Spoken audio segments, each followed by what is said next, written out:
మరొకసారి ఆయన పాలసీలో మనం ఉండడానికి ఇచ్చిన అనుమతిని బట్టి ప్రభువును మనసారా స్తుతిస్తూ వాక్య ధ్యానాన్ని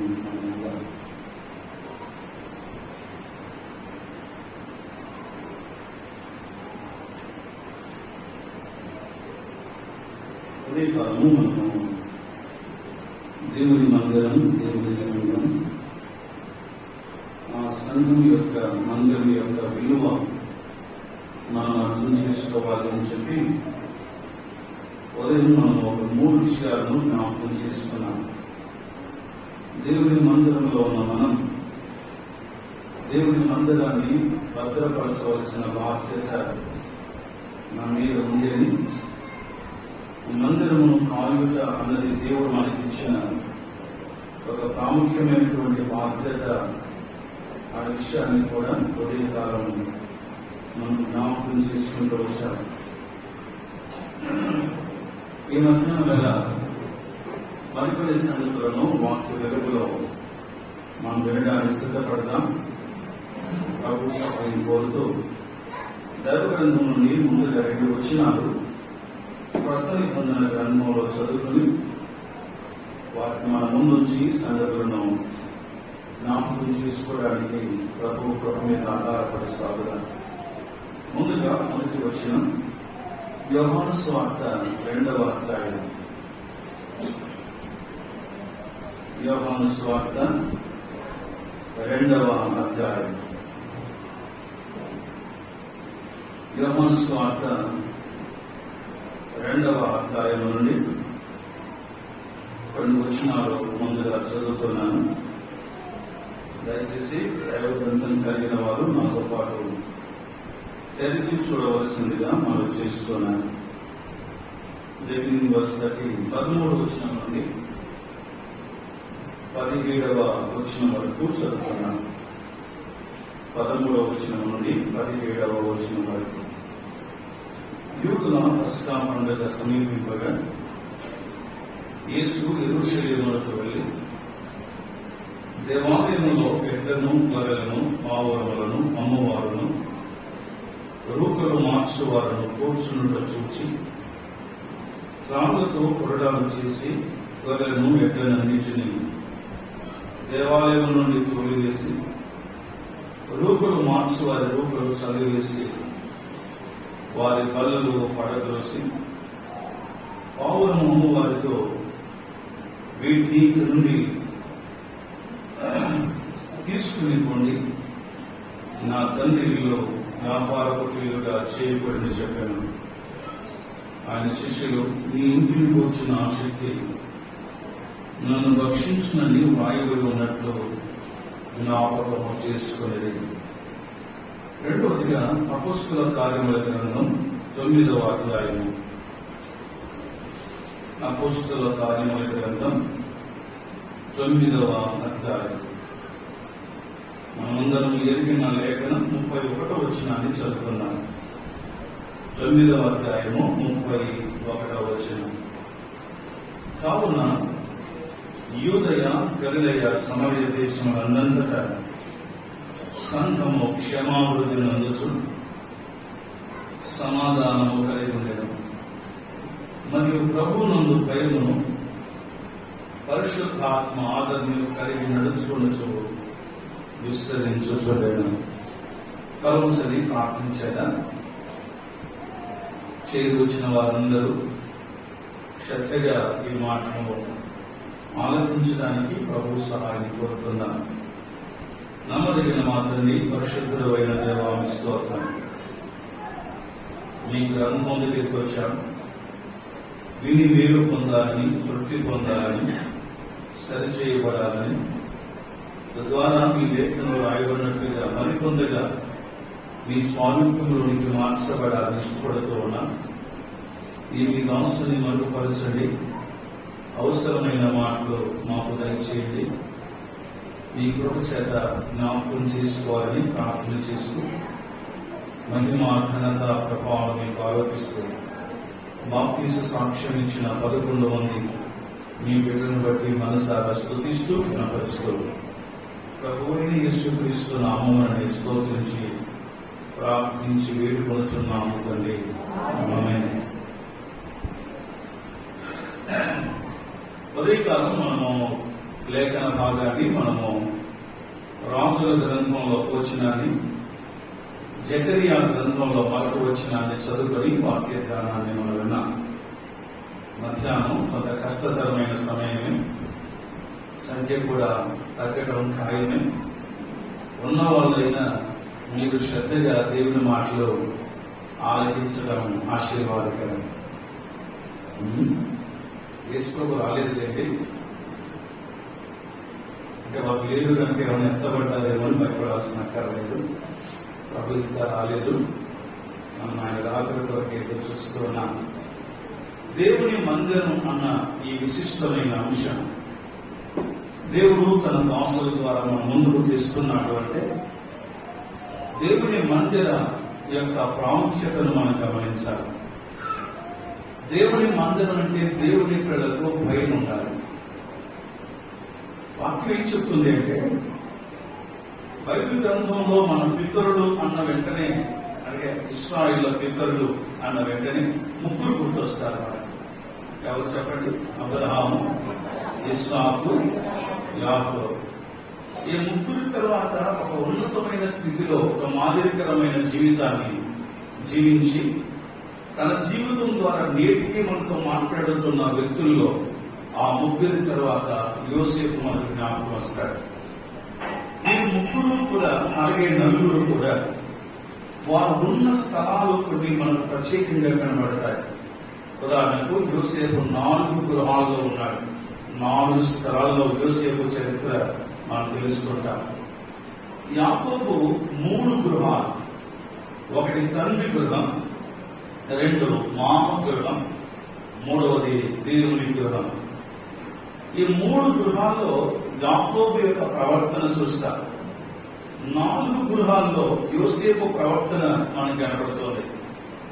ముఖ్యంగా ఈ పాఠానికి సహాయకరంగా యాకోబు ప్రవర్తన 3 గృహాల్లో ఎలా ఉందో మనకు తెలుసు. నాన్న ఇంటి నుంచి మామ ఇంటికి వెళ్తున్నాడు. ఉదయం దేవుని దాసుడు జ్ఞాపకం చేశారు, సంఘం మందిరం అక్కడ ప్రారంభం అవుతుంది అన్నమాట. మామ తండ్రి ఇంటి నుంచి మామ ఇంటికి వెళ్తున్నాడు. దారిలో రాత్రి వేళ దేవుడు అతన్ని దర్శించాడు. ఒక నిచ్చెన ఆకాశం నుండి భూమికి వేయబడడం, ఆ నిచ్చెన మీద దేవదూతలు ఎక్కుచూ దిగుచూ ఉండడం. ఆ తర్వాత నిద్ర మేలుకొని యాకోబు ఇలా అంటాడు, ఇది నిశ్చయముగా దేవుని మందిరమే అని భయపడి అని మాట ఉంటుంది అక్కడ. సార్ చూడండి, 28వ అధ్యాయం ఆదికాండ గ్రంథం 28వ అధ్యాయం ఒక మాట అది చూసి మళ్ళా ఈ భాగం దగ్గరికి మనం చదివిన భాగం దగ్గరికి వద్దాం. ఆదికాండ గ్రంథం 28వ అధ్యాయం భయపడి ఇట్లా చదువుతున్నప్పుడు ఏం చేయాలంటే, నేను వచ్చిన చెప్పలేదు కనుక ఆ వచ్చిన చెప్పేస్తే మీకు సహాయకరంగా. Thank you. 17వ వచనం, 28వ అధ్యాయం 17వ వచనం. భయపడి, ఆ ముందు 16 నుండి, యాకోబు నిద్ర తెలిసి, చదువు 14వ వచనం. యాకోబు నిద్ర తెలిసి నిశ్చయముగా యెహోవా ఈ స్థలమున్నాడు, అది నాకు తెలియకపోయని అనుకుని భయపడి, ఈ స్థలము ఎంతో భయంకరము, ఇది దేవుని మందిరమే గాని వేరొకటి కాదు, పరలోకపు గవిని ఇదే అనుకొని. యాకోబు జీవితంలో ఒక అద్భుతమైన సంఘటన ఇక్కడ మనం చూస్తాం. మామ ఇంటికి వెళుతున్నాడు, దారిలో దేవుని ఇంటిలోనికి ప్రవేశించాడు. లేక ఆ ఇంటికి వచ్చిన స్పృహ తాను కలిగి ఉన్నాడు. తెలియక ముందు వేరు, తెలిసిన తర్వాత వేరు. ఇది గమనించాలి.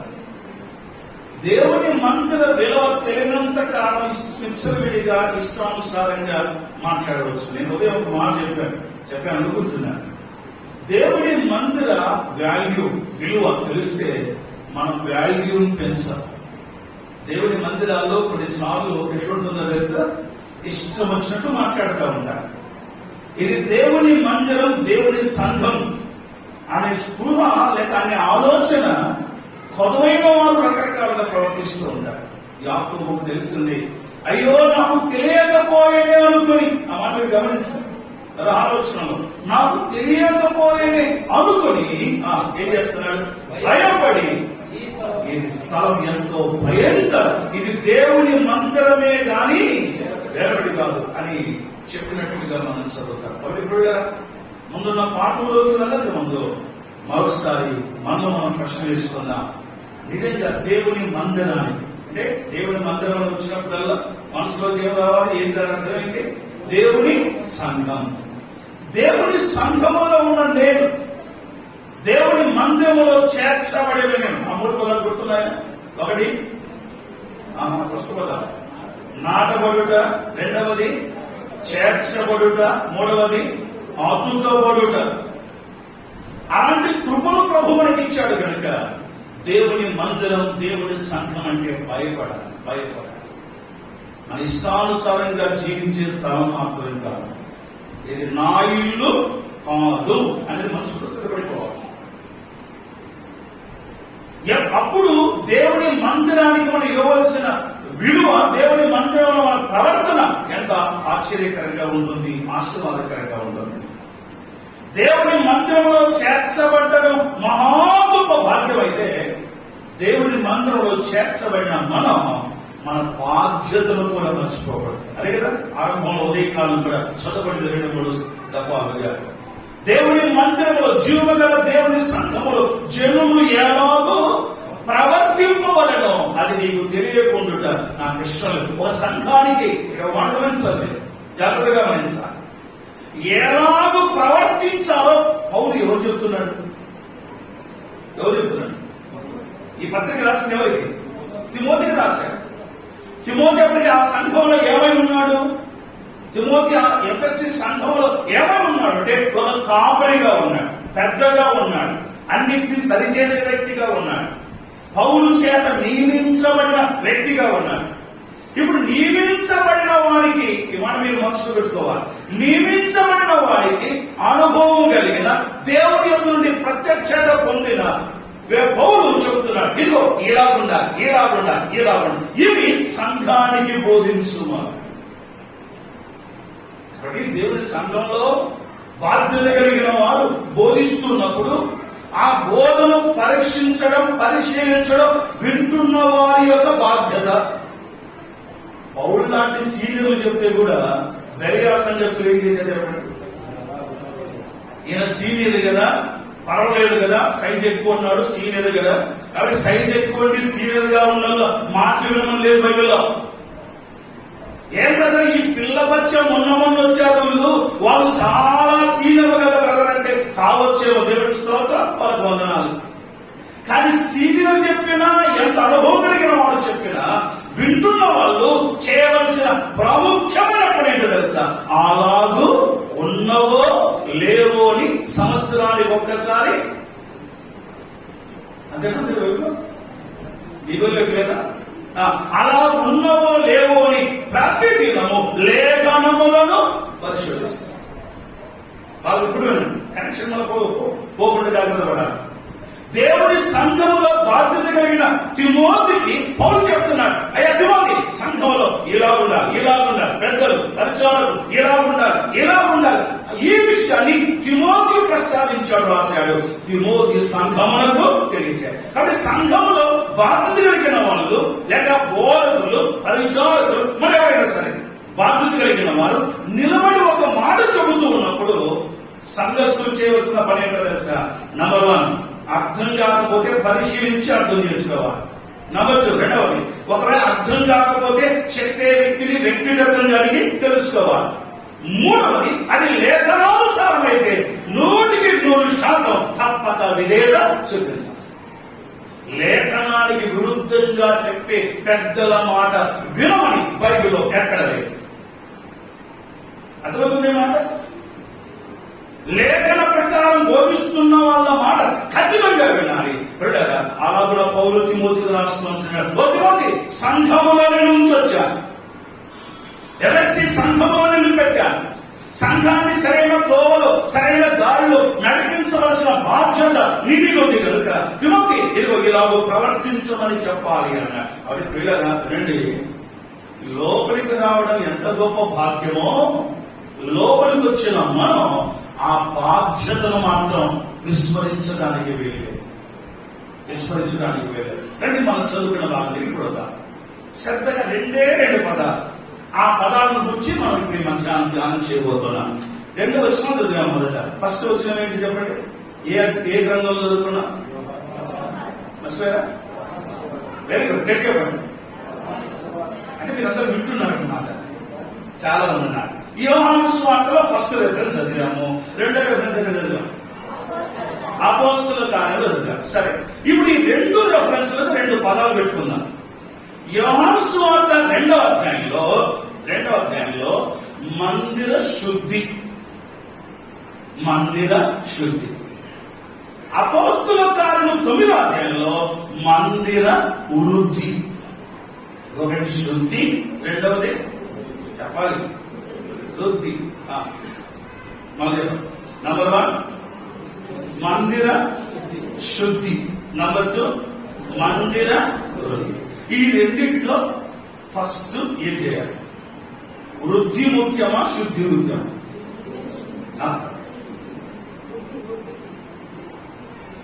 మీరు 2 భాగాలు వెళ్తున్నారు. వృద్ధి ముఖ్యమైన వాళ్ళు ఉన్నారు, శుద్ధి ముఖ్యమైన వాళ్ళు ఉన్నారు. జాగ్రత్తగా వినండి. దేవుని మందిరము యొక్క విలువ తెలిసిన వాళ్ళు, దేవుని మందిరము యొక్క విలువ అర్థమైనటువంటి వాళ్ళు దేవుని మందిరంలో ఉన్న బాధ్యతను అర్థం చేసుకోవాలి. అందులో ఈ 2 దాంట్లో ప్రాముఖ్యమైనది ఏంటంటే వృద్ధి కాదు. అట్లయితే మనం అక్కడిపై కూర్చొని తీసుకొని చర్చలు ఎంతమంది ఉంటారా? లక్షలు. ఒక సహోదరుడు, ఒక బ్రదర్, ఒక వ్యక్తి చర్చి ముందర పోతున్నాడు. చర్చి ముందర ఉన్నా మా మందిరం దగ్గర నిలబడ్డాడు. ఎక్కడికో బయలుదేరాలనుకుంటాను. నిలబడితే వెళ్తూ ఏమంటే మీరేనా పాస్టర్ అన్నాడు. అవును బ్రదర్, ఏంటి మీరెవరన్నాడు. రీసెంట్ గా ఈ ప్రాంతంకి వచ్చామండి మేము అన్నాడు. అలాగే చాలా సంతోషపడ్డాను.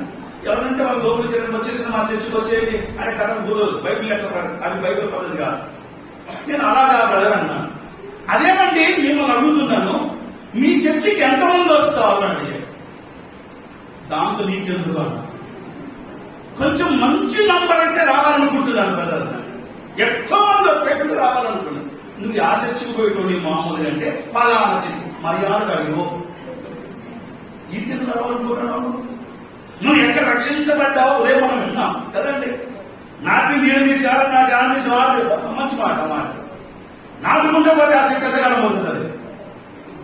ఈ జంపింగ్ బ్యాచ్ ఉన్నారు చాలా మంది. ఈ జంపింగ్ బ్యాచ్ పెద్ద తలకాయ అయిపోయింది. ఏదో కొద్దిసేపు ఉంటారు, మళ్ళీ అక్కడికి పోతారు, అక్కడ కొద్దిసేపు ఉంటారు, మళ్ళీ అక్కడికి పోతారు, మళ్ళీ ఇక్కడికి వస్తారు. ఈ జంపింగ్ అన్నమాట. ఈ నాటబడడం అని ఒక స్థలంలో ఉండదు. దేవుని గ్రంథంలో ఒక అద్భుతమైన మాట నా హృదయాన్ని తాకి చాలా సార్లు హెచ్చరించబడిన మాట ఏంటో తెలుసా? అమ్మ ఈ పొలము విడిచిపెట్టి పోదమ్మా. అసలు యాక్చువల్గా ఆ టయానికి ఆ మాట ఆమె వినే సమయానికి ఎవరామె అంటే తయారదు కదా రూతు. ఆ మాట రూతు వినే సమయానికి ఆ పొలములో రూతు పొజిషన్ చెప్పండి. రూతు ఏ స్థాయిలో ఉంది? వెనక చెప్పండి పరిగెడుకుంటుంది. ఈ పరిగెడుకోవాలంటే ముందున్న వాళ్ళ దయ మీద బతుకుతున్నామే. వెనక పరిగెడుకుంటున్న ఆమెతో చెప్పిన మాట ఈ పొలం విడిచిపెట్టదు. ఏం సార్ అంటే చెప్తావు? ఏమన్నా ఇక్కడ ఇస్తావా? ఏమన్నా అడిగిందా? నేను విడిచిపెట్టి పోలే గాని నన్ను ఏమన్నా ముందుకు వచ్చి నాకేమన్నా సాయం చేస్తావా? ముందు చేస్తున్న వాళ్లకు నాకు ఎక్కువ విడిచిపెట్టమని చెబుతావా? ఇలాంటి ఏమన్నా డిస్కషన్ చేసిందా? ఏం చేయలేదు. ఆ పొలానికి పోయింది, ఆ పొలంలో ఉంది. యజమానుడు ఒకటే మాట అన్నాడు, అమ్మా పొలం విడిచిపెట్టిపోతమ్మా, ఈ పొలంలో నిలకడగా ఓ రోజు వచ్చింది, నిలకడగా సాగిపోతుంది. ఎంతకాలం మనకు తెలియదు కానీ ఏదేమైనప్పటికీ కూడా ఒకరోజు వచ్చింది. ఆ పోయోజు ఏ గట్టు మీద నిలబడి శాసిస్తున్నాడో, ఇప్పుడు ఈమె కూడా ఎక్కడ నిలబడింది? గట్టు. ఎలా కొన్నా ఎక్కడ పోయింది చెప్పండి? గట్టు మీద నిలబడింది. పొలంలో పని చేసే వాళ్ళందరినీ పని చేయించేదానిగా ఉంది. ఒక యజమానుగా అయిపోయింది. ఎందుకు?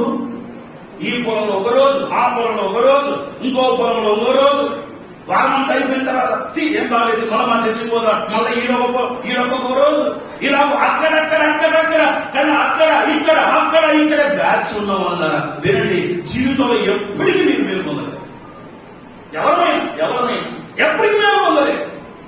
దేవుడి మార్గంలో ప్రభువు చేత నువ్వు ఏర్పాటు చేయబడి లేక రక్షించబడి పిలువబడి సంఘములో చేర్చబడిన తర్వాత ఆ సంఘంలో స్థిరంగా అంతవరకు కలిసాయి. దేవుడి మందిర అవకాశం దేవుడు ఇవ్వడమే మహాభాగ్యం అయితే ఎందుకు ఇదే తలకాడుకోండి? ఎందుకు ఇలాంటి ఇబ్బందికరమైన పరిస్థితులు? దేవుడు వాక్యానుసారంగా జీవిస్తూ సాగాలని మందిరంలో చేర్చబడ్డాం. ఆ మాట మనం చూస్తూ వచ్చాము. ఇక్కడ చాలా విషయాలు మనం గమనిస్తూ వచ్చాం. ఇప్పుడు వినండి, మందిరంలో చేర్చబడిన మన బాధ్యత శుద్ధి ముఖ్యమా మొదలుతున్నాను, వృద్ధి ముఖ్యమా? అది సరిగా చేర్చబడిన ఎంత అవసరమో చేర్చబడిన మనం మందిర శుద్ధికి ప్రాముఖ్యత ఇవ్వాలి. దేవుడు ఎప్పుడు రాజీ పడు. నోటీస్ పాయింట్, ఈ మాట మీరు గమనించాలి. దేవుడు తన మందిర విషయంలో, తన పరిచర్య విషయంలో ఎప్పుడు రాజీ పడ్డాడు. పర్వాలేదు, ఏం కాదు, సర్లే మనవాడే కదా, సర్లే మనం సర్దుకుపోయే వాళ్ళం మనం. కానీ దేవుడు ఎప్పుడు సర్దుకోపోడు. తన మందిర సంబంధమైనటువంటి శుద్ధి విషయంలో దేవుడు ఎంతో సీరియస్ అయ్యేటప్పుడు మనం చదువుకున్నాం. రండి, యోహాను సువార్త 2వ అధ్యాయంలో మందిరంలోకి వెళ్ళాడు ప్రభువారు. మందిరంలోకి వెళ్ళిన తర్వాత అక్కడ చూసేసరికి లోపలంతా ఏముంది? లోపల ఏముందండి? వ్యాపారం ఉంది. గొర్రెలు అమ్ముతున్నారు, ఎడ్లను అమ్ముతున్నారు, రూకలు మారుస్తున్నారు, పౌరాలు అమ్ముతున్నారు. ఇలా అన్ని జరుగుతున్నాయి లోపల. ఎక్కడ? దేవుని మందిరములో ఉండవలసిన విధి విధానాలు లేక క్రమం దేవుని మందిరంలో కనబడదు. వెంటనే దేవుడు చేసిన పని, ప్రభువారు చేసిన పని ఏంటో తెలుసా? కొరడా చెప్పాలి. కొరడా మీ దగ్గర కూడా బయటలు ఉన్నాయి కదా, మధ్యాహ్నం కాబట్టి కొంచెం ఆగడుగుతున్నాం మిమ్మల్ని. కొరడా చెప్పాలి, గట్టిగా చేసుకున్నాడు, తీసుకున్నాడు. అదే సంగతి. మన మాట్లాడు, అన్న నీ ప్రసంగ నోట్స్ నాకు ఇస్తావా అన్నాడు. ఒక ఎవరొస్తున్నా పరిచయం చేస్తున్న స్థలంలో, ఏం బాబు అన్నాడు. ఏం లేదు, నీలాగే చెప్పాలనుకుంటుంది నేను, అంటే నీ ప్రసంగ నోట్స్ ఏమో మరి బుద్ధిహీనుడా ఇస్తా, ఏమంటే తప్పేం కాదు, అది సహాయకరంగా ఉంటాయి. నేను కూడా పెద్దల ప్రసంగాలు చదువుతుంటాను, వింటాను, తప్పేం కాదు. కానీ అదే మక్కి కొట్టడం తప్పురా నాయన. కూర్చొని ప్రభు పాదాల దగ్గర నేర్చుకో, ముందు కొరడా చేసుకో. చేసిన కొరడాన్ని కొట్టడం కాదు, చేసిన కొరడాలు కాదు, చేసుకో. యేసు ప్రభు వారు కొరడా చేసుకుని ఏం చేశాడు? మందిరం లోపలికి వెళ్ళి మందిరంలో ఉన్న వారందరినీ, ఆ వ్యాపారం అంతటినీ బయట పడేసేసాడు, మందిరాన్ని శుద్ధి చేశాడు. ప్రభు పేరట మనం చేస్తున్నాను. దేవుని మందిరం అపరిశుద్ధంగా ఉండటం, అపవిత్రంగా ఉండటం ఎప్పటికీ దేవునికి ఇష్టం కాదు. అందుకే ఎంత కఠినమైన నిర్ణయం తీసుకున్నట్టు సమయం మొదటి గ్రంథంలో ఎంత కఠినమైన నిర్ణయం తీసుకున్నా. దేవుని మందిరానికి ఒక పద్ధతి ఉంది. వాస్తవంగా యేసు ప్రభు కాలంలో మందిరంలో సమాజ మందిరం ఏం జరిగేవి? వ్యాపారాలు జరిగేవా? కాదు కదా. సమాజ మందిరం ఎందుకోసం? దేవుని ప్రజలు చేరి వచ్చి దేవుని మందిరంలో కూర్చొని ఆయన ఆరాధించే స్థలం, నైవేద్యములు అర్పించే స్థలం, బలులు అర్పించే స్థలం, దేవునితో సంధించే స్థలం అది. కానీ దేవునితో ఆ సంధి లేక సహవాసం కలిగి ఉండవలసిన ఆ మందిరంలో ఇప్పుడు ఏం జరుగుతున్నాయి?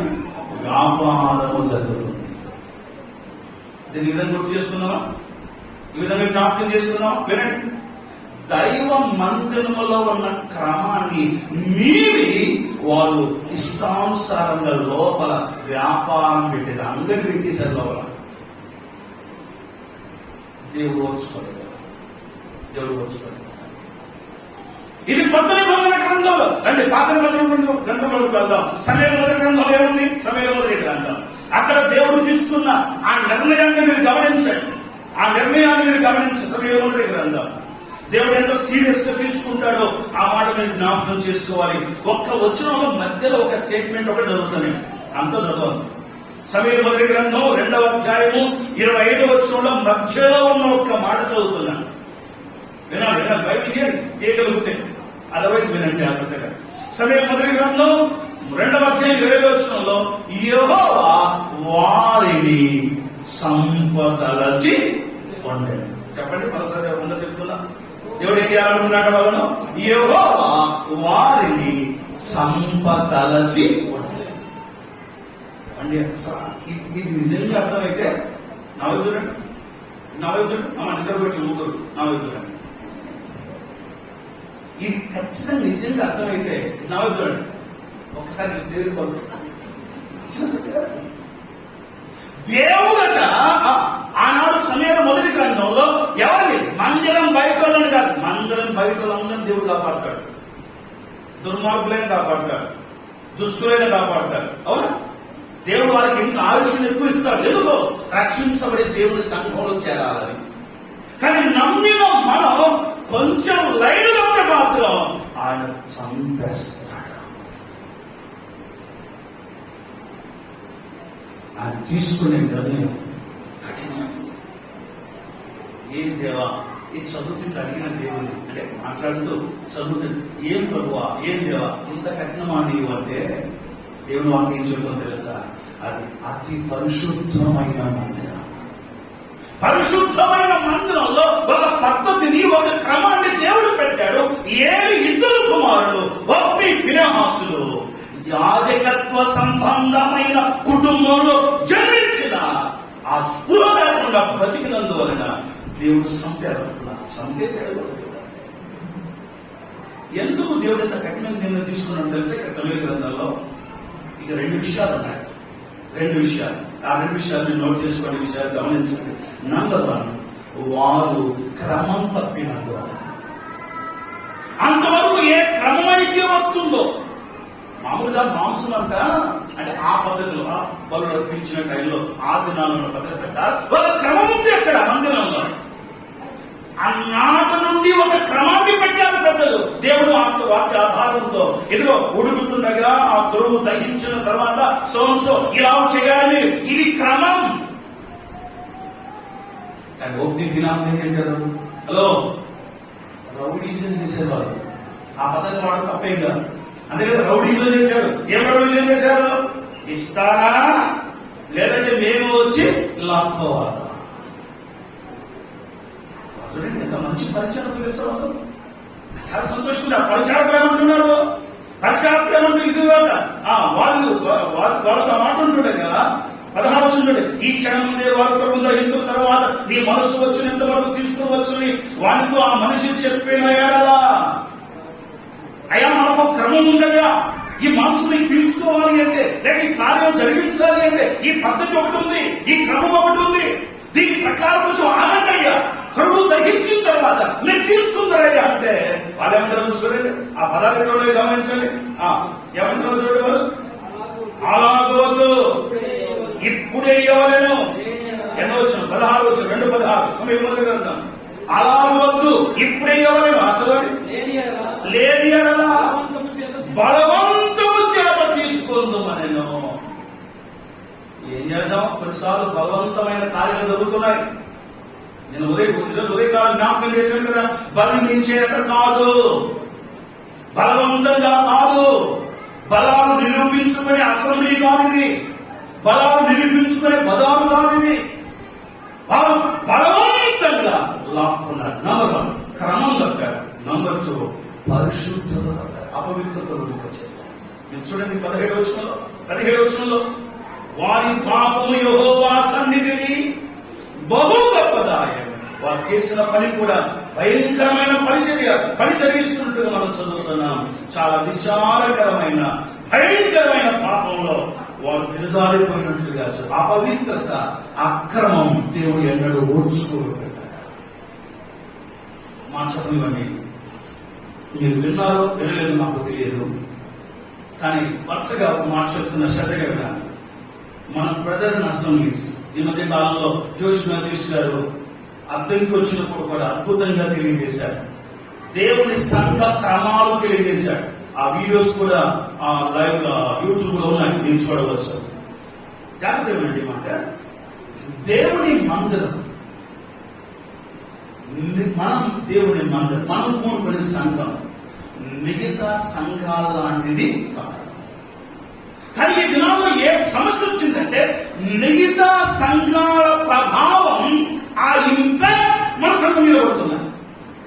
మనం నమ్మిన సత్యం, ఉదాహరణకు అందరూ చేరి వచ్చినప్పుడు స్త్రీలు సంఘంలో ఎట్లుంటారు చెప్పండి, మీరే చెప్పండి.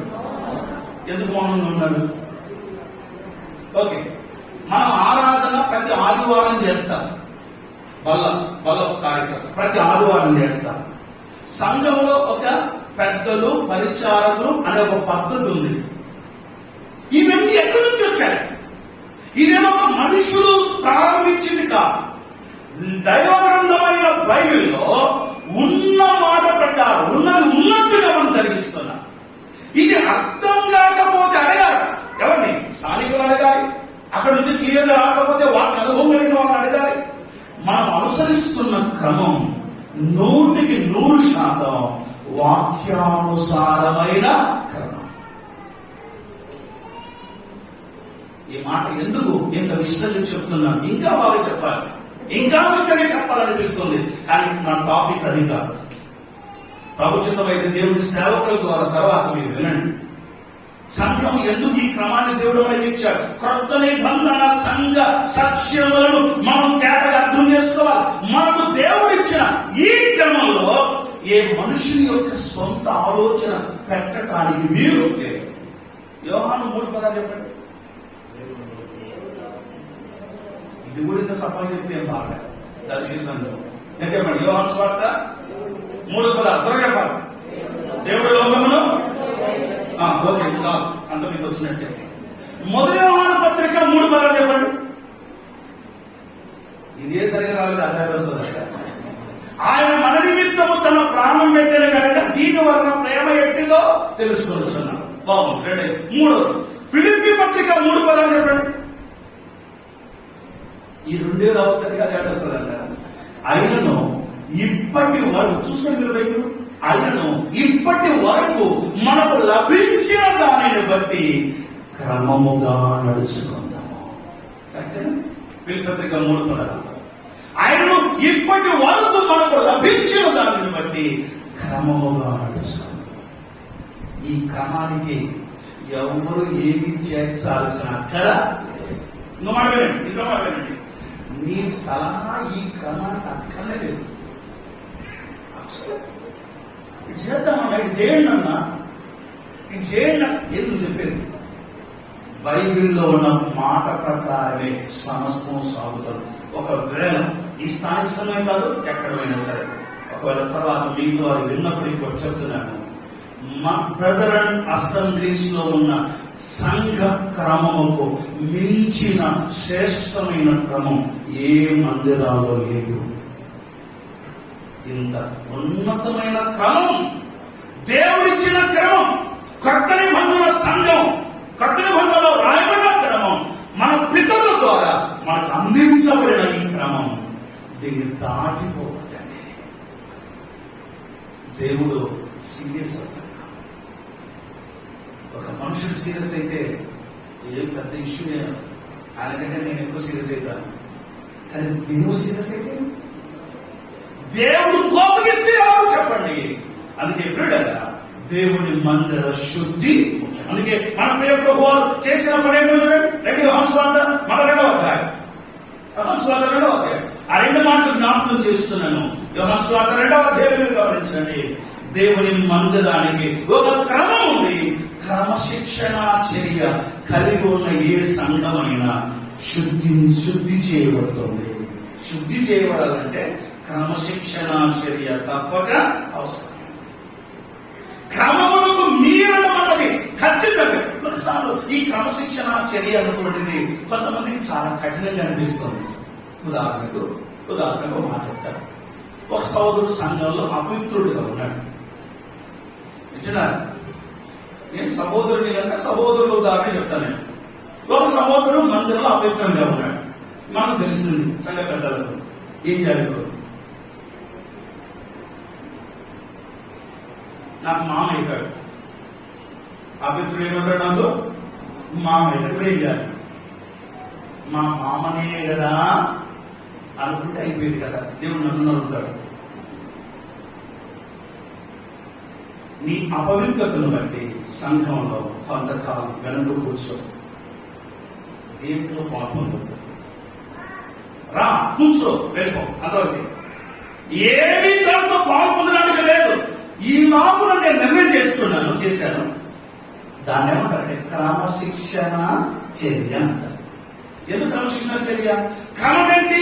పవిత్రంగా ఉన్న వాళ్ళే దేవుడి పరిచయంలో పాల్పొందాలి. అపవిత్రంగా ఉన్న వాళ్ళు దేవుడి పరిచయంలో పాల్పొందడానికి లేదు. ఇది క్రమం. దీన్ని మీరినందువలన క్రమశిక్షణ చర్య తప్పక తీసుకోవాల్సి వస్తుంది. అదొక పెద్ద పాఠం. డిసిప్లినరీ యాక్షన్ సంఘంలో. నేను అంతా చెప్పడం లేదు, కానీ సంఘంలో ప్రతి సంఘంలో క్రమశిక్షణ చర్య తప్పక దేవుడి సంఘములకు సంఘ క్రమానికి మీరిన వాళ్ళను ఖచ్చితంగా క్రమశిక్షణ చర్యలో ఉంచాల్సిందే. ఇది నీ అనడానికి లేనే లేదు. ఎవరైనా రేపొద్దు నా కొడుకు క్రమం తప్పితే కూడా, మా అబ్బాయి క్రమం తప్పితే కూడా మర్యాద కూర్చోబెట్టాల్సిందే. నా కొడుకు అయినా నా తర్వాత నువ్వే కదా పాస్టరు అని ఇలాంటి డైలాగులు పెట్టడానికి లేదు. క్రమం మీరిన ఎవరినైనా సరే ఖచ్చితంగా క్రమశిక్షణ చర్య సంఘం ప్రభు వారు చేసిన పని అదే. తాళతో కొరడా చేస్తున్నాడు. ఆ పదాన్ని మీరు గమనించవచ్చు. ఈవెన్ మత్తయి సువార్త చూడండి ఒకసారి, ఆ రిఫరెన్స్ నోట్ చేసుకోండి. అక్కడ మత్తయి సువార్త 21వ అధ్యాయంలో మన ప్రియ ప్రభు వారు రెండవసారి మందిరానికి వెళ్ళిన సందర్భం అని. మత్తయి సువార్త 21వ అధ్యాయము వచనం 10 నుండి దాదాపు 16 వచనాల వరకు మనం జ్ఞాపకం చేస్తే అక్కడ కూడా దేవుడు ఎంత కఠినంగా ప్రవర్తించాడు. నేను దీనికి వచ్చి మెల్లగా చెప్తాను, శ్రద్ధగా వినండి. యేసుక్రీస్తు లోకంలో ఉన్నది మొత్తం ఎంతకాలం? కాబట్టి ఇది క్రీస్తు మధ్యాహ్నం కదా, క్రీస్తు అన్నమాట. చెప్పండి, యేసు మొత్తం ఎంతకాలం ఉన్నాడు? 30. ఏం లాస్ట్ అక్కడ మింగేస్తుంది గట్టి 30. Very good. సేవ చేసింది ఎంతకాలం? Very good. 100 మార్కులు. ఇప్పుడు కూడా చెప్పండి. ఆయన సేవా ప్రారంభంలో, సేవా ముగింపులో వెళ్ళినది సమాజం. సేవా ప్రారంభంలో వెళ్ళాడు యోహాను సువార్త 2వ అధ్యాయం. సేవా ముగింపులో వెళ్ళాడు మత్తయి సువార్త 1వ అధ్యాయం. సేవా ప్రారంభానికి సేవా ముగింపుకు ఈ మందిరంలో పెరిగిన కాలం ఎంత అంటే దాదాపు 3 years. 3 సంవత్సరాల ముందు వెళ్ళి మందిరాన్ని శుభ్రం చేశాడు, అందరినీ బయటికి తెచ్చేసేసాడు, వ్యాపారం చేసేవాళ్ళని. 3 సంవత్సరాల తర్వాత వెళ్ళేసరికి మళ్ళీ ఎట్టుంది? సేమ్ పొజిషన్, ఏం మార్పు లేదు. బుద్ధి తెచ్చుకోవాలా? అరే దేవుడి మందిరంలో ఇలాంటి వ్యాపారం ఉండకూడదు అనుకోలేదు. వాళ్ళు మరలా వ్యాపారం చేస్తున్నారు. ప్రభు వారు మరలా పడ్డతో వాళ్ళందరినీ కూడా సరి చేశారు. కొరడాలు అవసరం సంఘానికి. ఏమవసరం? నాకు తెలియదు కానీ సంఘాన్ని గుర్తుండదేమో. కొంతమంది భక్తులు చెప్పడం ఏమన్నా ఫాక్స్ ద్వారా కాదు, అప్పుడప్పుడు వేదిక మీద పెద్ద మట్టును నిలబడి చెప్పుకోవడం. పెద్ద మట్టు ఇప్పుడు పెద్దలు పట్టుకుంటే రాణిస్తారా? సంఘాలకు వినండి, సంఘాలకు నాతాను ప్రసంగాలు అవసరం, యోహాను ప్రసంగాలు కూడా అవసరం. నాతాను ప్రసంగం ఎట్లుండేది? నాతాను ప్రసంగం అర్థమైంది. నాతాను ఏం చెప్పాడు దావీదుతో? నాయనా దావీదు, ఒక ఊర్లో ఇల్లుండేది, ఒక ఆయన ఉండేవాడు, వాడికి ఆకలైంది, ఇట్లా చేసినాడు, ఒకటే గొర్రెపిల్ల ఉన్న వాళ్ళ ఇంటికి వెళ్ళాడు, ఆ గొర్రెపిల్ల తెచ్చుకున్నాడు, వధించినాడు అని సల్లగా చెప్తున్నాడు. అప్పుడు వెంటనే దావీదు ఏమన్నాడు? ఆ మనుషుడు ఎవడు అన్నాడు. నువ్వు ఆ మనుషుడు తర్వాత పాట చెప్పలేదు. యోహాను ప్రసంగాలు అంటుంది కథ లేదు, ఏం లేదు, డైరెక్ట్ గా నీ తమ్ముడు వారిని పెట్టుకున్నారు బుద్ధిహీనుడా. మరొక సందేశంలో బాప్తిస్మం ఇచ్చే దగ్గర ఏమన్నాడు? మనమైతే ప్రియ సహోదరులారా, క్రీస్తు యేసునందు ఆశీర్వదించబడిన వాళ్ళారా, అసలు మన పదాలు ఎట్లుంటాయో కానీ యోహాను ఏమన్నాడు? సర్వ సంతానం. ఇలాంటి ప్రసంగం ఇష్టపడ్డాం మనం. బ్రదర్ సంఘ పెద్దలారా, అబ్బాయి నుంచి నెక్స్ట్ సారి అంతా మనం. కానీ 2 కావాల్సింది. సంఘంలో క్రమశిక్షణ కావాలి అంటే ఖచ్చితంగా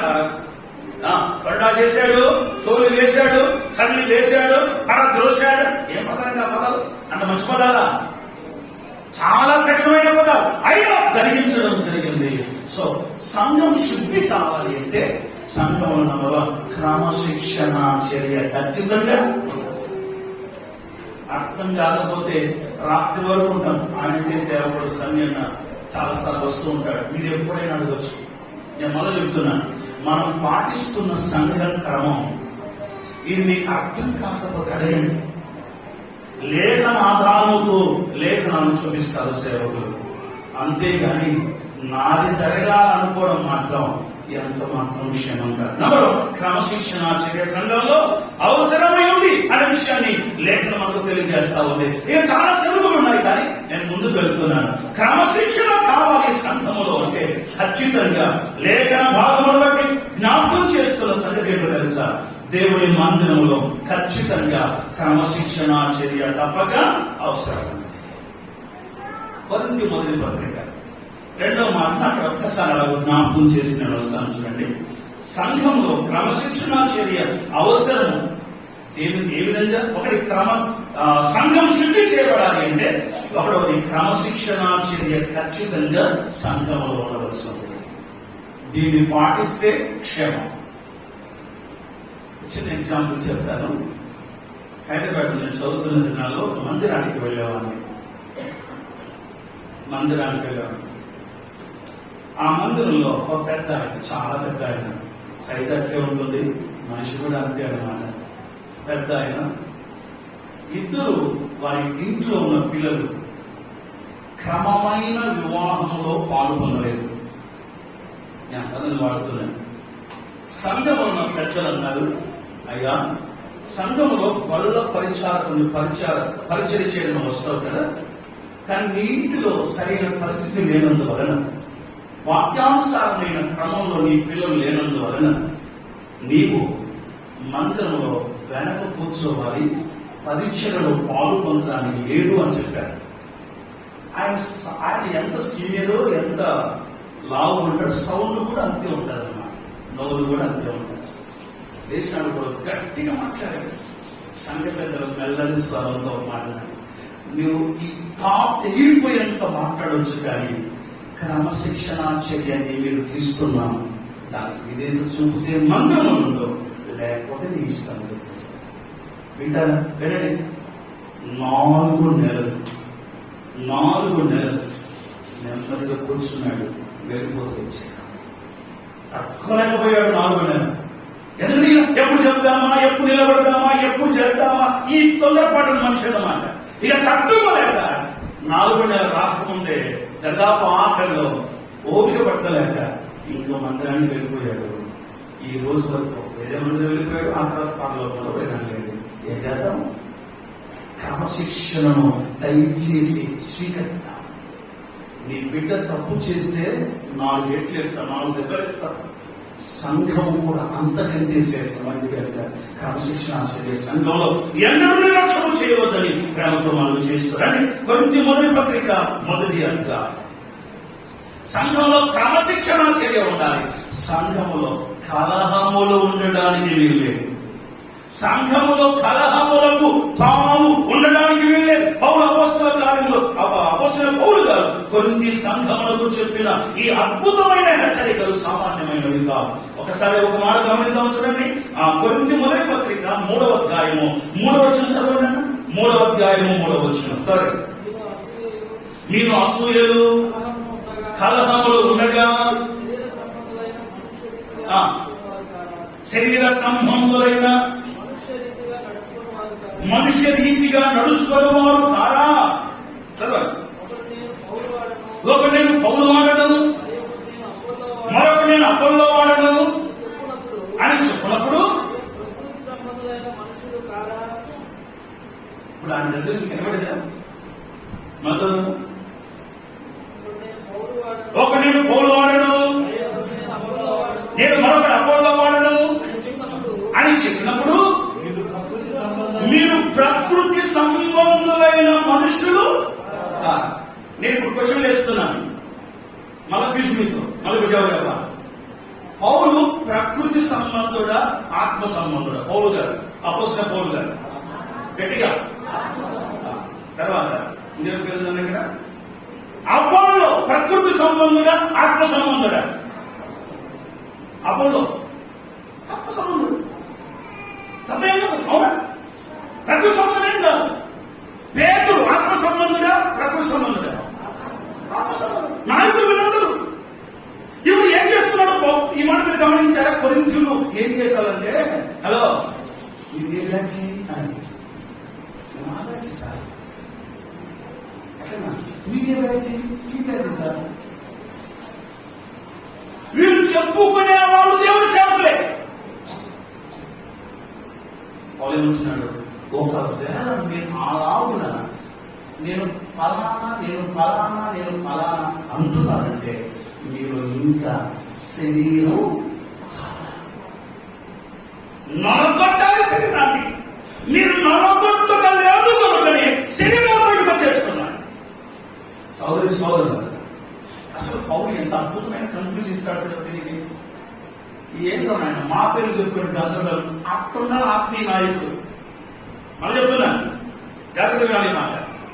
ఉదయం అన్న దేవుడి సేవకు ఒక మాట చెప్పాడు. ఏంటంటే, సహోదరులు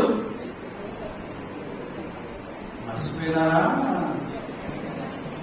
అని గుర్తున్నాను. ఆయన పేరు సన్ని అంటారు. గుర్తున్నా కదా? ఆయన చెప్పాడు. ఉదయం చెప్పాడు, సహోదరులు ఐక్యత కలిగి ఉండుట ఎంత మేలు, ఎంత గుర్తుంది కదండి. అద్భుతమైన మీతో నన్ను చెప్తానన్నట్టు నేను చెప్పలేదు అక్కడ. నేను ఆ టాపిక్ చెప్పుకోవట్లేదు. కానీ ఇందులో ఒక మాట గుర్తు చేస్తున్నాను. దర్శి లాంటి సంఘం, దర్శన ఒక సంఘం ఉంది కదా, మీ స్థానిక సంఘం, మన పేరేంటి, శాలయం ప్రార్థనా మందిరం. అట్లనే కొరింథీలో కూడా ఒక మందిరం ఉంది. అక్కడున్న వాళ్ళు ఎలా ఉన్నారంటే, స్టార్టింగ్ బాగానే ఉన్నారు వీళ్ళు. ఏమైతే ఏ రోగం ఆ రోగం వచ్చిందో ఏమో, ఏమైందంటే చిన్నగా ఒక్కొక్కళ్ళు ఒక్కొక్క పేరు చెప్పుకొని మొదలు పెట్టినాను. నేను పౌలు మనిషిని సార్, పౌలు బ్యాచ్, బ్యాచ్ అనే పదం బాగా అర్థమైంది. నేను పౌలు బ్యాచ్ సార్ అన్నాడు. ఇంకొక అపోలో బ్యాచ్ అన్నాడు. ఇంకొక ఏం తెలుసా, మరి భక్తి పడు కనపరుచుకుంటూ అన్నమాట. నేను క్రీస్తు బ్యాచ్ అన్నాడు అన్నమాట. ఈ మనిషి బ్యాచ్ బ్యాచే పేరు చెప్పుడు. ఏది పౌలు ఇక్కడ మీరు గమనించాలి. ఈ మాట నిజంగా నాకు చాలా సార్లు నాకెంతో పాఠం బోధించిన ఈ మాట. పౌలు దగ్గరికి వెళ్ళి పౌలు బ్యాచ్ వాళ్ళందరూ ఏమన్నారంటే, అన్నా పౌలన్నా నేను మీ బ్యాచ్ అన్నా. అట్లనా? ఎంతమంది ఉంటారు మనకి బ్యాచ్? మీరు మొత్తం 100 మంది ఉంటారు కదా. 100 మందిలో మన బ్యాచ్ ఎంత ఉంటారు? ఉంటారు సార్, మన వైపు అయితే దాదాపు 60 మంది ఉంటారు సార్. అట్లనా? 60-80 కావాలి వచ్చే వారానికల్లా అని చెప్పిన పేతురు పౌలు. అదే అపోలో దగ్గరికి, అపోలో గారు నేను మీ బ్యాచ్, మన బ్యాచ్ 25 ఉంటారు. ఏంటట మన బ్యాచ్ పెరగాల అని ఎంకరేజ్ చేయాల నాయకుడు. పౌలు ఏమన్నా తెలుసా? ఏంటో నాయన మీరు మాట్లాడుకునేది, నేను నాటిని వినండి గట్టిగా, చెప్పండి గట్టిగా, నేను నాటిని, అపోలో నీళ్లు పోసాడు, వృద్ధి చేయవాడు. మేము ముగ్గురు ఒకే బ్యాచ్ నాయన, మా బ్యాచ్ మా పేరు చెప్పుకొని మీరు గందరగోళం అవుతున్నాడు అని చెబుతున్న పౌలు నిజమైన ఆత్మీయ నాయకుడు. పౌలు ఆత్మీయత లేని నాయకుల వెంట 2 చేతులకి మనం చేస్తాను. అక్కడ ఆత్మీయుడు ఏం చెప్పాలా? మన కాడ గందరగోళాలు ఎన్ని కలుగుతున్నా మనం పోయినామనుకో, లేదా మనం ఏం వేస్తుందని అంతా మా బ్యాచ్ అంతా నీకెళ్ళే చూడన్నాం అనుకోండి, ఎవరి దగ్గరికి వెళ్ళి ఆ మనిషి మన నిజమైన ఆత్మీయుడే, బుద్ధి తీసుకుని వెళ్ళండి, మీ మందిరానికి మీరు వెళ్ళండి, మీ లైన్ లో మీరు ఉండండి, అవసరానికి వస్తాను కదా, మిమ్మల్ని అందరూ ఐక్యంగా ఉంచుతాను అని చెప్పేవాడే అసలైన ప్రభు పేరట వేదంతో చెప్తున్నాను, బాధతో చెప్తున్నాను. ఇది దేవుని సంఘం, ఇది దేవుని సంఘం. ఆయన రక్తం ఇచ్చుకున్నాడు.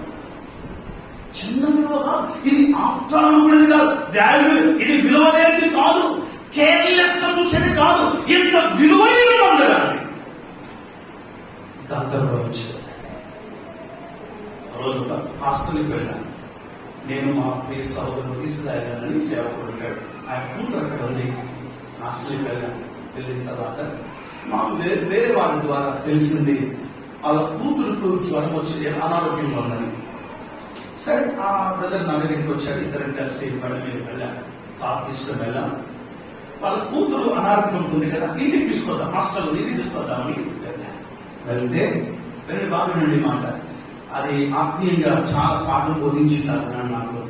వెళ్తే అప్పుడు ఇన్ఛార్జి టీచర్ గారిని మేము పలకరించి, అంటే ఫలానా అమ్మాయి అనారోగ్యంతో ఉందని విన్నాము, దయచేసి ఈ వచ్చిన ఈయన మాస్టర్ వాళ్ళ అమ్మాయి వాళ్ళ నాన్నగారు అనారోగ్యం ఉంది కదా, నేను తీసుకుని వెళ్ళి చూపించి మనం తీసుకొచ్చి హాస్టల్ పెడతామండి అన్నాను. అప్పుడు ఆమె చాలా కఠినంగా మాట్లాడింది, పంపించేది లేదు, ఏదేమైనా లేదు, ఏమో మాట్లాడింది. నేను బ్రతులాడాను, ఆ బ్రదర్ బ్రతులాడుతున్నాడు, దయచేసి మా సిస్టర్ దయచేసి పంపించండి మా అమ్మాయిని, బ్రతులాడుతున్నా. ఇంట్లో ఆఖరికి నేను ఒక మాట అన్నాను, బాధపడింది అది, బాధపడింది కూడా, బాధపడితే ఏంటి, బాగుపడితే సార్, అవునా, బాధపడితే ఏంటి, ఏం కావాలా, బాగుపడితే సార్ అని ఏమన్నంటే, సిస్టర్ నాకు సారీ ఏమనుకోవద్దు, ఒక మాట అంటున్నాను నేను, నన్ను కంటే తెలుస్తుంది ఆ బాధ. బిడ్డ రోగముతో ఉందని తెలిసినప్పుడు తండ్రి పరిగెత్తుకొని వచ్చాడు, ఆయన అంటే రేపు వచ్చాను, పంపి అమ్మా, నువ్వు కళ్ళేదు కనుక నీకు బాధ ఉండదమ్మా. సారీ సోదరులరా, కన్నవారికి తెలుసు ఆ బాధ ఏంటో. కనని వాళ్ళు పెత్తనం కొరకు ఇంకేదాని కోసం ఏమో ప్రభు తెలుసు, నాకు తెలియదు, కానీ రకరకాలుగా చేయవచ్చు. ఎండ్ ఆఫ్ ద డే చివరిగా నువ్వు రావాల్సిన గూడు ఇదే, నువ్వు చేరవలసిన గూడు ఇదే. మనం కానీ పెద్ద ఫోన్ చేసి మోస్తే ఏదేమైనా నేను చాలా చర్చలు తిరిగినాను, ఇక ఆఖరికి మీ దగ్గర నా అంతం ఉండాలనుకుంటున్నాను. రావాలంటే అభ్యంతరం లేదండి అన్నాను. నువ్వు ఆఖరి గడిపేది కూడా ఇక్కడే. ఇంత విలువైన దేవుని మందిరాన్ని శుద్ధీకరించాలి అంటే నంబర్ 1 క్రమశిక్షణలో ఉండాలి, రెండవది కలహములకు దూరం ఉండాలి. అందరం పోయి ఒకే పదలోకం అంటే ఆయన పోయిన తర్వాత రైట్ ఓకే మీరు ఏ బ్యాచ్, మీరు ఈ ఊళ్ళో ఉండండి అంటారా పదలోకంలో ప్రభు వాళ్ళు, మీరు ఏ బ్యాచ్, మీరందరూ అటు ఉండండి అంటారా, లేదు, అందరూ ఒకే డోర్లో ప్రవేశిస్తాము. ఆ ప్రియ రక్షకుడిని మనం అందరం కల్లారా చూస్తాం. దినదినం ఒక జీవన కాలం అంతా కూడా ఆ ప్రియ రక్షకుడిని ఆరాధిస్తూ మనం సమృద్ధిగా సంపూర్ణంగా అక్కడ గడపబోతున్నామే. ఒక్క స్థలానికి చేరుతున్న మనలో కలహాలు ఉండడానికి లేదు. ఒక మాట గుర్తుపెట్టుకోండి, ఎవరైనా కలహాలు రేపారు అంటే బైబిల్ వాళ్ళకు ఒక ముద్ర వేసింది. నేను కాదు, ఏ సేవకుడుగా బైబిల్ ఒక ముద్ర వేసింది. యూదా పత్రికలో ఒక మాట ఉంటుంది, ఆ మాట చదువుకుందామా, తెలిసిన మాట కదండి. యూదా పత్రికలో ఆ మాట జ్ఞాపకం చేస్తాను చూడండి. యూదా పత్రిక ఎన్ని అధ్యాయులు ఉంటాయండి? యూదా పత్రికలో ఎన్ని అధ్యాయులు ఉంటాయి? 4 అధ్యాయులు ఉంటాయి. అవునా? యూదా పత్రికలో ఒకే అధ్యాయం 19లో వచ్చిన చదవండి. 19లో వచ్చిన అట్టివారు ప్రకృతి సంబంధులను ఆత్మ లేని వారినై ఉండి వేదములు కలిగించుచున్నారు. రైట్, ఈ మాట ఈ మందులు కూడా ఎక్కడెక్కడన్నా రాసి పెడితే మేలేము, అన్ని మందిరాలు ఉండాలనిపిస్తుంది నాకు. ఏముందో తెలుసు, ఇక్కడ ప్రకృతి సంబంధులు వేగములు పుట్టిస్తారు, ఆత్మ సంబంధులు ఐక్యతను కాపాడుతారు. బస్ అంటే సోదరి సోదరులారా, మందిర శుద్ధి మనకు ఎంత అవసరం. దేవుడు శుద్ధి ముఖ్యమా వృద్ధి ముఖ్యమా అంటే ఏది ముఖ్యం? ముందు శుద్ధి ముఖ్యం, ఆ తర్వాతనే వృద్ధి అవసరం. ఒక్క మాట చదివి ముగిస్తాను. రండి, అపోస్తలుల కార్యముల గ్రంథం 9వ అధ్యాయం. శుద్ధిని గురించి చదువుకుంటూ వచ్చా, చాలా సంగతులు ఉన్నాయి, అవన్నీ ఇప్పుడు ధ్యానం చేయడం సమయం చాలదు. కానీ సరే, ఒక మాట వృద్ధిని గురించి కూడా ఒక మాట గుర్తు చేసి నేను ముగిస్తాను. చూడండి, 9వ అధ్యాయం 31వ వచనం. కావున యూదయ గలిలయ సమరయ దేశమనందంతటా సంఘము క్షేమాభివృద్ధి నొందుచు సమాధానము కలిగి ఉండెను. మరియు ప్రభువునందు భయమును పరిశుద్ధాత్మ ఆదరణయు కలిగి నడుచుకొనుచు విస్తరించుచుండెను. స్ట్రిక్ట్ బ్రదర్ ఉన్న వాళ్ళు ఏమంటారంటే, ఎక్స్క్లూజివ్ బ్రదర్, స్ట్రిక్ట్ బ్రదర్ ఏమంటారంటే, సంఖ్య ముఖ్యము కాదు, మనకు సత్యమే ముఖ్యం అంటారు. సంఖ్య ముఖ్యము కాదు. ఏం ముఖ్యమంట? ఎవరు కాదన్నారు? కానీ బైబిల్ దగ్గరికి వస్తే, బైబిల్ దగ్గరికి వస్తే సంఖ్య లేదా మొట్టమొదట కూడుకున్న వాళ్ళు ఎంతమంది? 100 గుర్తు చేస్తున్నాం, 120 మంది. వాటికి ఎంతమంది జాయిన్ అయ్యారు? పట్టుకోలేదు అనుకోదు అక్కడ. ఇంచుమించు 3000 మంది జాయిన్. ఆ తర్వాత ఎంతమంది జాయిన్ అయ్యారు? 5000 మంది జాయిన్ అయ్యారు. రేపు రెండవ అధ్యాయంలో దినదినం. ఈ రోజు పరలోకం సంతోషించే కార్యక్రమం మీ స్థానిక సంఘాలు జరిగేది. చెప్పండి. 11 మంది సంఘములో వాళ్ళు ఈ సంఘానికి ఈరోజు కొత్తగా రాలా, వస్తున్నారు, రక్షణ పొందారు, ప్రభు సన్నిధిలో ఉన్నారు, మనతో పాటు పాట పాడుతున్నారు, మనతో పాటు కార్యాల్లో పాల్గొంటున్నారు. కానీ ఈరోజు బాప్తిసం వలన ఉదయం దేవుని సేవలు గుర్తు చేశారు, సంఘములో చేర్చబడ్డారు. ఎంతకాలం మీరు లాస్ట్ ఎప్పుడు బాప్తిసం ఇచ్చినారు? నాకు తెలియదు. బాప్తిస కార్యక్రమాలు పోయిన సంవత్సరం ఫిబ్రవరి. Very good. బాప్తిస కార్యక్రమాలు ఎన్ని ఎక్కువ జరుగుతుంది అంత అని అలా జరగాలని మా ఊళ్ళో కర్నూలులో ఒక ఆయన ఉన్నాడు. పెద్ద డ్రమ్ము కొనుక్కున్నాడు. ఏ వీధి కంటే ఆ వీధికి పోతాడు. మేము బాప్తిసం ఇస్తాను, ఒక్కొక్కరు బైబిల్ ఇస్తాను రండి అంటారు. ఇంకా బైబిల్ కోసం బాప్తిసం తీసుకుంటున్నారు. ఇక ఆయన వెంటనే వాట్సాప్ లో, పేపర్లో పెద్ద అంగాలు చేస్తారు. నేను ఫలానా ఊరికి పోయినాను, 48 మందికి బాప్తిసం ఇచ్చినాను. మొన్న నేను బలకరించాను. కాదు, ఏదో సంఖ్య బాగా చెప్పుకుంటున్నావు, వాళ్ళు నిజంగా నమ్ముకున్నారంటే నో, వాక్యానుసారంగా నన్ను అడగొద్దు, లోకానుసారంగా అడుగు చెప్తాను అన్నాడు. వీడు లోక స్వార్థకుడు అన్నమాట, వాక్య స్వార్థకుడు కాదు. అలాంటి కార్యక్రమం కాదు. నిజమైన మారు మనస్సు, పశ్చాత్తాపం కలిగి దేవుడు వాక్యానికి ఎదురు చూపించి ఆయన కొరకు అడిగాడు కదా. బాప్తిసం తీసుకున్న వాళ్ళు కొత్త వాళ్ళు ఉన్నారు ఇక్కడ. ఇప్పుడే తీసుకుని సంఘంలో చేర్చబడిన వారు వచ్చే ఆదివారం మీరు బలలో పాలు పొందబోతున్నారు. ఈ రోజు మిమ్మల్ని అడిగిన ప్రశ్నలు మీరు విన్నారా? గుర్తున్నాయి మీకు? వేరే రికార్డ్ చేసి అప్పుడప్పుడు వినండి. దేవుడి కొరకు నువ్వు సాక్షిగా బ్రతుకుతావా అని ప్రభువు సన్నిధిలో అందరికీ కలగడం జరిగింది. కాబట్టి దేవుడి మహిమ కొరకై ఆయన సంఘములో చేర్చబడుతున్నారు ప్రజలు. కొన్ని సంఘాలు ఉన్నాయండి. పోయిన సంవత్సరం పోయినప్పుడు 40 మంది ఉన్నారు. మళ్ళీ ఈ సంవత్సరం పోయేసరికి దేవుడి మహాకృప చేత 20 మంది అయినారు. ఏది 40-20 అయినారు. మళ్ళీ 40-20 జాయిన్ కావలేదు. 40 మంది ఏమైపోయారు? 20 మంది అయిపోయారు. నేను ఆ సేవకులకు మాట ఏమనుకాకన్నా, చల్లి పెద్దలు 2 ఉన్నారట, ఏమనుకోదో మాట్లాడుతాను. మీరు నిజంగా బతికినారా సచ్చినారా? క్లోజ్ ఉంటారు కాబట్టి అడిగినా మనం అందరిని అడిగినంట. సోదరులారా, సంఘం వృద్ధి కావాలి. వేలకు అనేక మంది చేర్చబడాలి. అందుకొరకు కావలసింది ఏంటో తెలుసా? అందుకొరకు ఒక వచ్చిన పాటని మనం చూపిస్తే క్షేమకరం అనిపిస్తుంది. రెండో ఒకసారి ఎజ్రా గ్రంథం 5:8 చదవండి. ఎజ్రా 5:8. ఎజ్రా 5:8 త్వరగా చదువుతారు ఒకరు. ఎజ్రా గ్రంథం 5వ అధ్యాయము 8వ వచనం. రాజు అయిన తమకు తెలియవలసిందేమనగా, మేము యూదా ప్రదేశంలోనికి వెళుతువి, అక్కడ మహాదేవుని యొక్క మందిరం ఉన్నది, అది గొప్ప రాళ్ల చేత కట్టబడినది, గోడలలో మ్రాణులు వేయబడినవి, మరి ఈ పని త్వరగా జరుగుచు వారి చేతిలో వృత్యగుచు ఉన్నది. ఎవరి చేతిలో? వారి చేతిలో. వాళ్ళు ఎవరు? మీరే ముందటి 4 చదువుకొని మీకు అర్థమవుతుంది. ఇప్పుడు నేను చెప్పట్లేదు.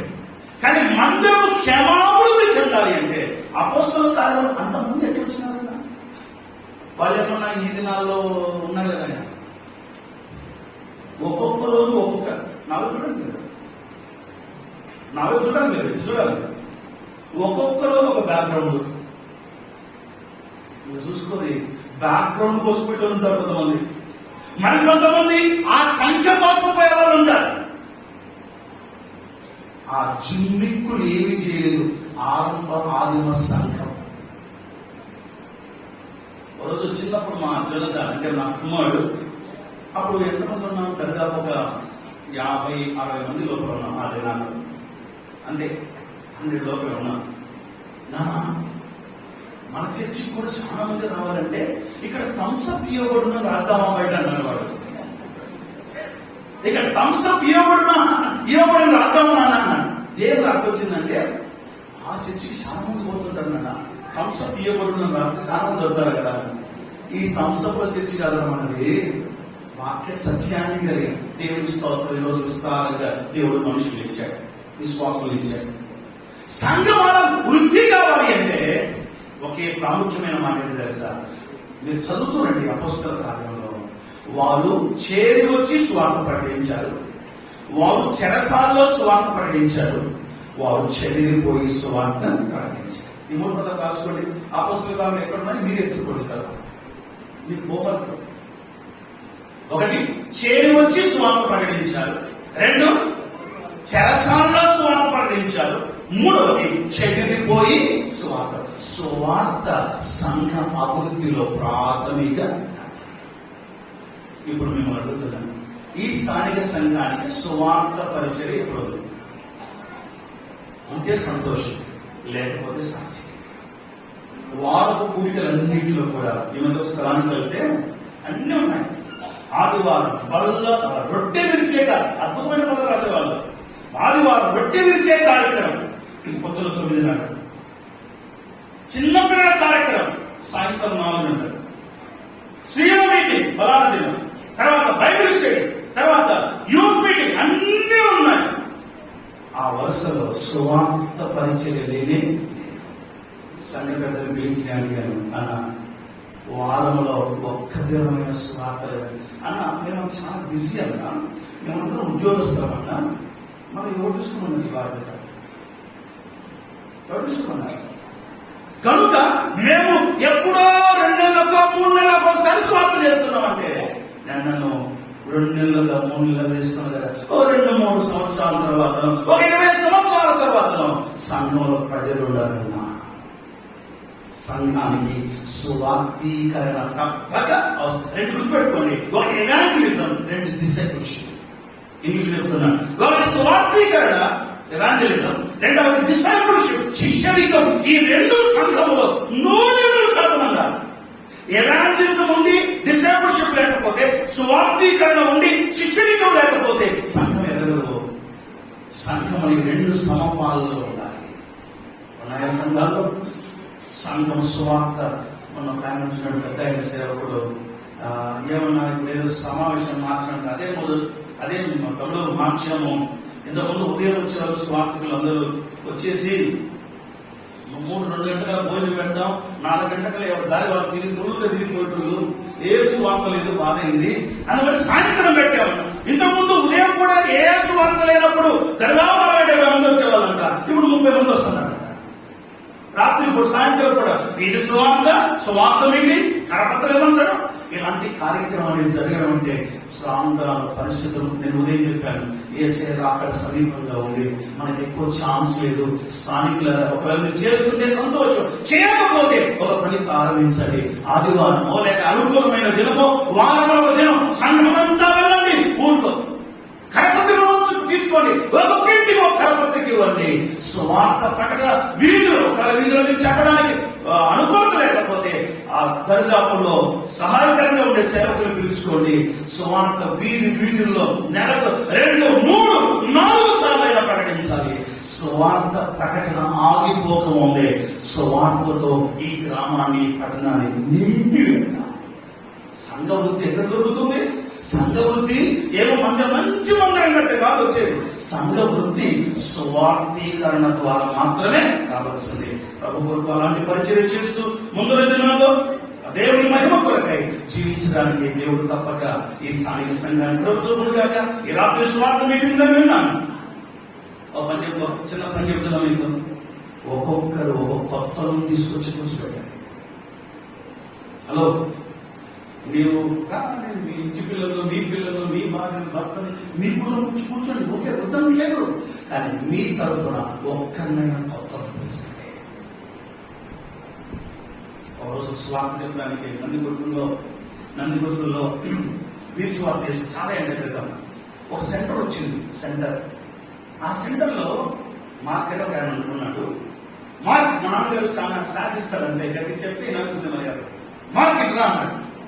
ఏం చేయాలన్నా దగ్గరికి వచ్చి, ఇప్పుడు పాట పడుకుని పోతున్నాగా ఆ సెంటర్లో అమ్ముతారు, నువ్వే స్వార్థ చెప్పాలి, స్వార్థ చెప్పాలి నా అన్నాడు. అంటే ఆయన ఏమన్నా తెలుసా, జానన్న ఈ సెంటర్ తప్ప ఎక్కడైనా చెప్తాను, ఈ సెంటర్ తప్ప ఎక్కడైనా చెప్తాను, నువ్వు మర్యాద ఏంటి చెప్పాలన్నాడు. అయితే మొత్తం మీద తప్పించుకొని వెళ్ళిపోయాడు, మనిషి కనబడుతుండే వెళ్ళిపోయాడు. ఆ సెంటర్లో ఎవరో చెప్పారో అయిపోయింది.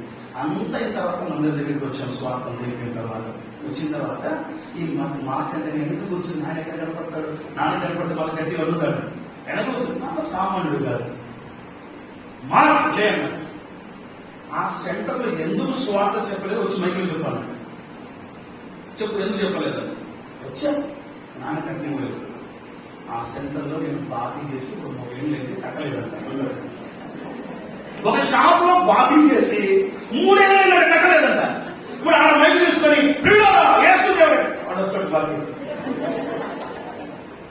స్వార్థ చేయడం ఎంత అవసరమో సాక్ష్యాన్ని కాపాడుకోవడం అంతకంటే ఎక్కువ అవసరం. అంటున్నారు, మీ సాక్ష్యం సరిగ్గా ధైర్యంగా ఉపయోగపడుతుంది. సాక్ష్యం బాగైపోతే మీరు ఇంకా ప్రార్థన చేశాను కదా, సువార్తకు వెళ్ళండి, సువార్థీకరణ సంఘం ఇంకా విస్తరిస్తుంది. ఆరంభంలో కొద్ది మంది ఉండేవారు, దేవుడు మిమ్మల్ని అంచెలంచెలుగా హెచ్చిస్తున్నాడు, ఇంకా దేవుడి ప్రపంచంగా విస్తరింపజేస్తున్నాడు. భవిష్యత్ దినాల్లో ఇంకా ఎంతకంటే డబుల్ కావాలి. అందరం సువార్థీకరణ సంఘానికి అవసరం. శుద్ధి ముఖ్యమా, వృద్ధి ముఖ్యమా? శుద్ధి ముఖ్యం. శుద్ధి తర్వాత వృద్ధి కూడా ముఖ్యమై ఉంది. ప్రభువు జీవించాలని ఉండడానికి పరిశుద్ధాత్మ దేవుడు మనకు సహాయం చేయాలి. కలవచ్చని చిన్న మాట ప్రార్థన చేస్తాను. అందరూ కలువైంది ప్రభుత్వంలో ఉండగా ప్రభు మనతో మాట్లాడుతూ వచ్చిన ఈ మాటలన్నింటిలో నేను నా స్థానిక సంఘం, నన్ను దేవుడు ఉంచిన స్థానిక సంఘంలో నా పరిస్థితి ఎలా ఉంది అని ఒకసారి పరీక్ష చేసుకున్నా. ఇంకా ఎక్కడైనా సరి చేసుకోవాల్సిన ఉన్నాయా? సరి చేసుకున్నా. దేవుడి మందిరానికి భయపడుతున్నాం, ఆయన సన్నిధికి భయపడుతున్నామా? దేవుడి సంఘంలో చేర్చబడిన క్రమశిక్షణకు విధేయత చూపుతున్నాం. క్రమశిక్షణ చర్య సంఘం తీసుకున్నప్పుడు దానికి విధేయత చూపుతున్నాం. సంఘంలో కలహాలకు దూరంగా ఉండగలుగుతున్నాం. పరీక్ష తీసుకున్నాం. ప్రభు పిల్లలుగా ఈ సంగతిని మనముగా ఆలోచన చేద్దాం. సంఘ వృద్ధి కొరకై చేయవలసినంత సువార్థీకరణ నేను వ్యక్తిగతంగా సంఘపరంగా చేస్తున్నాను. ఒక్కరికైనా వారంలో కరపత్రికిస్తున్నాను. యేసుని గురించి చెప్పకుండా నేను ఎట్లా యేసు ప్రభు వారిని ఆరాధిస్తాను అని ప్రశ్న వేసుకున్నా. ఆయన వరకు బహుగా ప్రయాసపడదాం. మన ఆఖరి శ్వాస వరకు ప్రయాసపడదాం. మనం ఆది సేవలోనే ఈ లోకయాత్ర ముగించే విధంగా ప్రభు వరకు ప్రయాసపడదాం. ప్రేమల మంత్రుని చెప్పిన మాటలు దీవించండి. ప్రజల హృదయాల్లో మీ కార్యాన్ని జరిగించిన ఈ మాటలు మా అందరి హృదయాలు స్థిరపరచండి. స్థానిక సంఘం ఇంకా వృద్ధిపరచండి.